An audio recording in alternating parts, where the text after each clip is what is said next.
আসসালামু আলাইকুম। আমি অনামিকা। অনামিকা স্বপ্নকুটিরে নতুন আরেকটি ভ্লগ ভিডিও নিয়ে চলে আসলাম। আজকে আমি দেখাবো আমি কিভাবে টুনা ফিশের কাবাব করি। টুনা ফিশের কাবাব অনেকেই করতে পারেন, কিন্তু এক একজন এক এক রকমভাবে করেন। আমি যেভাবে করি আমি সেটা আমার ভালোবাসার মানুষদের সাথে শেয়ার করলাম। তো ঈদের সময় আমি টুনা ফিশের কাবাবও করেছিলাম।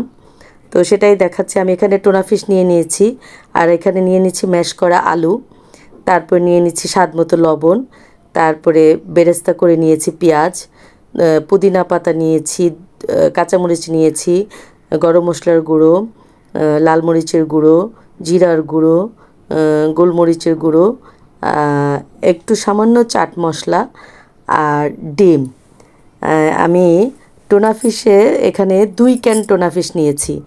আর টুনা ফিশটা আমি ছাঁকনিতে ছেঁকে তারপরে ধুয়ে নিয়েছি। ধুয়ে পানিটা একদম চিপড়ে তারপরে নিয়েছি, তাহলে কোনো স্মেল থাকে না। আর জিরার গুঁড়া দিতে ভুলে গিয়েছিলাম, এখন জিরার গুঁড়াটা মিলিয়ে দিচ্ছি। আমি সবগুলো উপকরণ একসাথে ডিম দিয়ে ভালো করে মেখে নেব।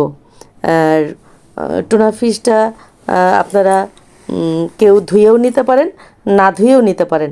আমার কাছে এটা ধুয়ে নিলে বেশি ভালো লাগে, কারণ মনে হয় কি আলাদা কোনো স্মেল থাকে না। আর এমনভাবে এটাকে চিপড়িয়ে নেবেন যেন একটুও পানি না থাকে, একদম ঝুরঝুরা টাইপের। আর এটা যখন আপনি পুদিনা পাতা, কাঁচামরিচ, বেরেস্তা, ডিম যখন আর ম্যাশ করা আলুটা এমনভাবে ম্যাশ করবেন যেন একটুও দানা না থাকে, তাহলে কাবাব খেলে কেউ বুঝবেই না যে এটাতে আলু দেওয়া আছে, সিদ্ধ আলু দেওয়া আছে। তো আমি এগুলি সবগুলি একসাথে ভালো করে মেখে নেব। এমনভাবে মিলাবেন মাখানোটা যেন টুনা ফিশটা একদম আলুর সাথে, বেরেস্তার সাথে আর পুদিনা পাতা, কাঁচামরিচ একদম মিশে যায়, যেন বোঝাই না যায় যে এটা টুনা ফিশ কোনটা, আলু কোনটা। আর ডিমটা অবশ্যই দিয়ে নেবেন, তাহলে আপনাদের এটা শুকনো হবে না, মানে কাবাবটা বানাতে সুবিধা হবে, বাইন্ডিংটা সুন্দর হবে। আর চাইলে আপনারা এই টুনা ফিশের কাবাব রেডি করে একটা ভাজা দিয়ে, হালকা একটা ভাজা দিয়ে ডিপেও রেখে দিতে পারেন, অথবা ভাজা না দিয়েও আপনারা ডিপে রেখে দিতে পারেন। এটা আপনারা অনেক দিন খেতে পারবেন। আর 2টা ক্যান যদি আপনি নেন কাবাব টুনা ফিশ, তাহলে ওখানে ছোট থেকে একটু মাঝারি সাইজের 4টা আলু দিবেন, আর তাহলে আপনার এখানে প্রায় 20টার মতো কাবাব হবে। তো আপনি এভাবে করে ফ্রিজে রেখে দিতে পারেন, অনেক দিন খেতে পারবেন। বা হঠাৎ কোনো গেস্ট আসলো, কি করব, কাবাবও সাথে ভাজতে পারেন, বা বিকেলবেলা রুটির সাথে স্যান্ডউইচের মতো করেও খেতে পারেন। এটা আপনারা যেভাবে ইচ্ছা সেভাবেই খেতে পারেন, শুধু রেডি করাটাই একটু কষ্ট। একবার যদি একটু কষ্ট করে একদিন একদম 4টা ক্যান যদি বানিয়ে রেখে দেন, তাহলে 40টা কাবাব অনেক দিন হয়ে যায় ঘরে। কোনো খাবার খেতে ভাল লাগছে না, ডাল ভাত একটু টুনার কাবাব যদি ভেজে নেন, খুবই মজাদার। আমাদের বাসায় তো সবারই খুবই পছন্দ, আমরা সবাই খুব মজা করে খাই।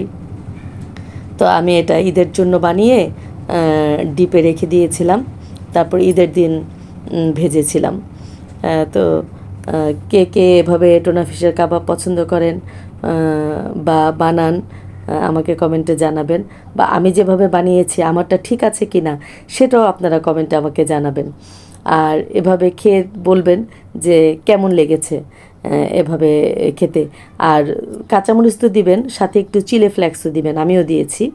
চিলি ফ্লেক্সটা দিলে ঝালটা খুব সুন্দর হয়।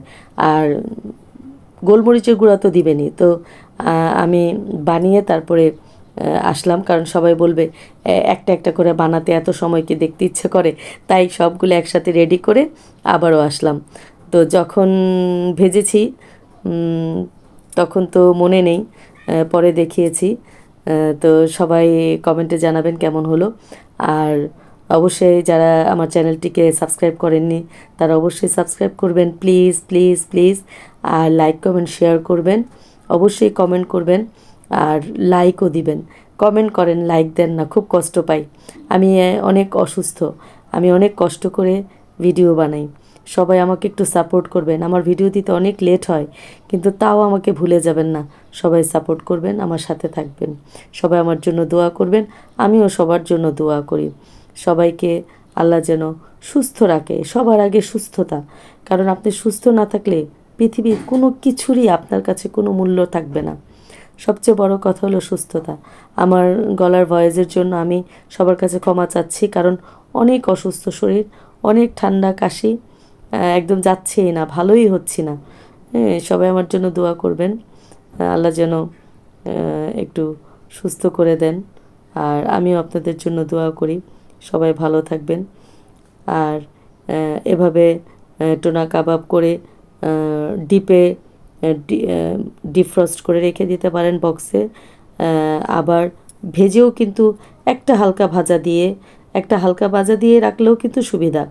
আর যখন কাঁচাটা ডিপে রাখবেন তখন একটা ট্রেতে একটা একটা করে বিছিয়ে রাখবেন, নয়তো একটা আরেকটার সাথে লেগে যাবে। যখন ফ্রিজে রাখবেন, তো ফ্রিজে রেখে আধা ঘন্টা 1 ঘন্টা পরে বের করে দেখবেন বরফ হয়েছে, তখন আবার ওটাকে ঝুরঝুরা করে আপনারা বক্সে করে সুন্দর করে রেখে দিতে পারেন, তখন আর একটা আরেকটার সাথে লাগবে না।